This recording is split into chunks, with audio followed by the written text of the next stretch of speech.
یہ کہانی ایک ایسے لڑکے کی ہے جس کے ماتھے پر بجلی کی کون جیسا نشان ہے۔ یہ نشان صرف ایک زخم نہیں ہے بلکہ ایک راز ہے، ایک ایسا راز جو ایک دن پوری دنیا کو ہلا دے گا۔ اندھیری رات، ایک سنسان گلی، ہر طرف گہرا سناٹا چھایا ہوا تھا۔ اچانک ایک بلی آ کر دیوار پر بیٹھ جاتی ہے، مگر وہ عام بلی نہیں تھی۔ لمحہ بھر میں وہ بلی ایک سخت مزاج جادوگرنی پروفیسر میکگونیگل میں بدل جاتی ہے۔ اسی دوران ایک لمبا قد اور سفید داڑھی والا شخص نمودار ہوتا ہے، ڈمبلڈور۔ اس کی آنکھوں میں سکون تھا مگر چہرے پر ایک بھاری راز۔ اس کے ساتھ ہی آسمان سے ایک اونچی آواز میں اڑتی ہوئی موٹر سائیکل نیچے اترتی ہے۔ اس پر ایک بھاری بھرکم آدمی بیٹھا ہوتا ہے، ہیگرڈ۔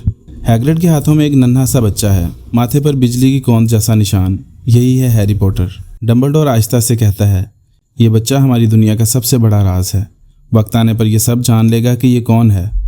بچے کو ایک خط کے ساتھ دروازے پر رکھ دیا جاتا ہے اور یوں کہانی کا پہلا باب ختم ہوتا ہے۔ سال گزرتے ہیں۔ ہیری اب 11 سال کا ہے مگر اس کی زندگی آسان نہیں تھی۔ وہ اپنے انکل ورنر ڈرسلی، آنٹی پیٹونیا اور بگڑے ہوئے کزن ڈڈلی کے ساتھ رہتا ہے۔ ڈڈلی کو ہر چیز ملتی ہے، کھلونے، تحفے، توجہ، اور ہیری کو صرف ملتا ہے سیڑھیوں کے نیچے ایک چھوٹا سا کمرہ۔ آنٹی ہمیشہ اسے حقیر سمجھتی ہے، انکل ورنر غصے سے اس پر چیختا رہتا ہے اور ڈڈلی روز اسے تنگ کرتا ہے۔ لیکن ہیری میں کچھ عجیب تھا۔ کبھی وہ بے دھیانی میں شیشہ غائب کر دیتا ہے، کبھی اچانک ڈڈلی سے بچنے کے لیے چھت پر چڑھ جاتا ہے۔ یہ سب باتیں ڈرسلی خاندان کو مزید خوفزدہ کرتی تھیں۔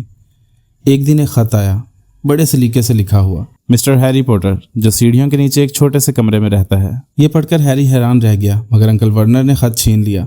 اگلے دن ایک اور خط آیا، پھر دوسرا، پھر تیسرا، حتیٰ کہ پورے گھر میں الوؤں کے ذریعے خط برسنے لگے۔ انکل ورنر پاگل سا ہو گیا۔ وہ سب کو لے کر ایک سنسان جھونپڑی میں چلا گیا۔ آدھی رات کو دروازہ زور سے ٹوٹا۔ ایک بڑے قد، عجیب بالوں والا آدمی اندر آیا۔ وہ تھا ہیگرڈ۔ اس نے گرجتی آواز میں کہا، کیا تم لوگوں نے اس بچے کو کبھی نہیں بتایا کہ یہ کون ہے؟ پھر ہیری کی طرف مڑ کر مسکرایا، ہیری، تم ایک جادوگر ہو، تمہیں Hogwarts school of witchcraft and wizardry میں داخلہ ملا ہے۔ ہیری حیران رہ گیا، اس کی دنیا بدلنے والی تھی۔ اگلے دن ہیگرڈ ہیری کو جادو کی پوشیدہ دنیا کی ایک گلی میں لے گیا، ڈائگن ایلی۔ یہاں ایسی دکانیں تھیں جنہیں دیکھ کر ہیری ہکا بکا رہ گیا۔ جادوئی چھڑیاں، اڑنے والے جھاڑو، طلسمی کتابیں اور وہ سونے کے سکے جو عام دنیا میں نہیں ملتے۔ سب سے یادگار لمحہ وہ تھا جب ہیری اولیونٹر کی دکان میں گیا۔ ایک کے بعد ایک چھڑیاں آزمانے کے بعد ایک چھڑی نے جیسے ہیری کو پہچان لیا ہو۔ وہاں ایک عجیب سی روشنی پھیل گئی۔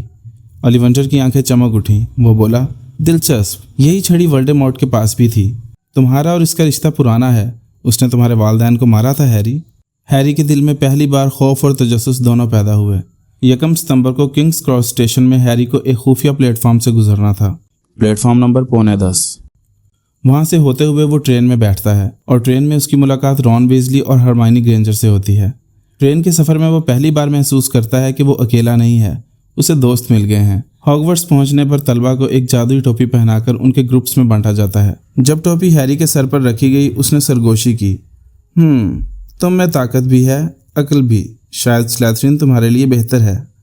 ہیری نے دل ہی دل میں کہا، نہیں، مجھے سلیتھرین میں مت ڈالنا۔ ٹوپی نے ہنستے ہوئے اعلان کیا، ٹھیک ہے تو پھر گریفنڈور۔ پورا ہال تالیوں سے گونج اٹھتا ہے اور یوں ہیری پوٹر کو پہلی بار لگا کہ وہ بھی کسی جگہ کا حصہ ہے۔ ہاگورٹس کی پہلی صبح، ایک جادوئی قلعہ جیسی عمارت جس کی ہر راہداری میں راز چھپے ہیں۔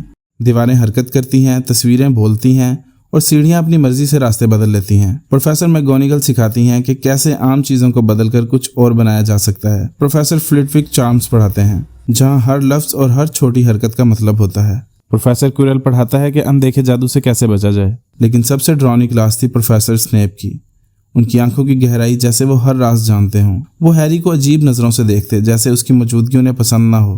ہاگورٹس کا مشہور کھیل کوئڈچ ہے۔ اڑتے جھاڑوؤں پر کھیلنے والا یہ کھیل ہیری کی زندگی کا پہلا امتحان تھا۔ پروفیسر میکگونیگل نے اسے بطور سیکر ٹیم میں شامل کیا۔ میچ شروع ہوا، تیز ہوا میں جھاڑو دوڑنے لگے۔ ہیری کا دل دھڑک رہا تھا لیکن جیسے ہی چھوٹا سا سنہری بال اس کے سامنے آیا، ہیری نے پوری ہمت کے ساتھ اسے پکڑ لیا۔ پورا میدان خوشی سے جھوم اٹھا۔ ہیری کو پہلی بار محسوس ہوا کہ وہ صرف ایک بچہ نہیں، وہ واقعی ایک ہیرو ہے۔ ایک رات ہیری کو پتہ چلتا ہے کہ ہیگرڈ نے ایک خفیہ انڈا حاصل کیا ہے۔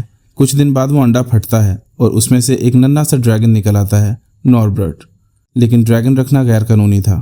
ہیری اور اس کے دوست اسے چھپانے کی کوشش کرتے ہیں مگر یہ راز پکڑا جاتا ہے۔ انہیں سزا کے طور پر جنگل میں بھیجا جاتا ہے جہاں وہ ایک سائے کو دیکھتے ہیں، ایک سیاہ چادر میں لپٹا وجود جو کسی زخمی یونیکارن کا خون پی رہا تھا۔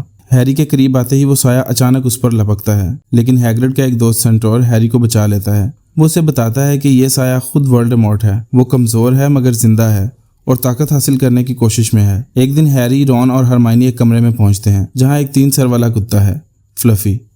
وہ ایک دروازے کی پہرے داری کر رہا ہے۔ انہیں اندازہ ہوتا ہے کہ یہ کتا کسی بہت قیمتی چیز کی حفاظت کر رہا ہے۔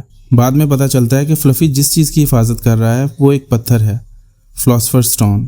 یہ وہی پتھر ہے جس کی مدد سے کوئی بھی ہمیشہ زندہ رہ سکتا ہے اور لامحدود دولت حاصل کر سکتا ہے۔ ہیری اور اس کے دوست فیصلہ کرتے ہیں کہ انہیں اس راز کی حفاظت کرنی ہے۔ رات کے اندھیرے میں وہ فلفی کو سلا کر نیچے اترتے ہیں۔ پہلا کمرہ آتا ہے جس میں جادوئی پودے ہوتے ہیں جو انسان کو لپیٹ لیتے ہیں۔ وہاں سے بچ کر وہ دوسرے کمرے میں پہنچتے ہیں۔ وہاں اڑتی ہوئی چابیاں ہوتی ہیں جنہیں پکڑ کر وہ دروازہ کھولنا تھا۔ یہ کام کرنے کے بعد وہ تیسرے کمرے میں جاتے ہیں۔ یہاں ایک خطرناک شطرنج کا کھیل تھا جہاں رون اپنی جان خطرے میں ڈال کر کھیل جیتتا ہے۔ آخرکار ہیری اکیلا ایک کمرے میں پہنچتا ہے۔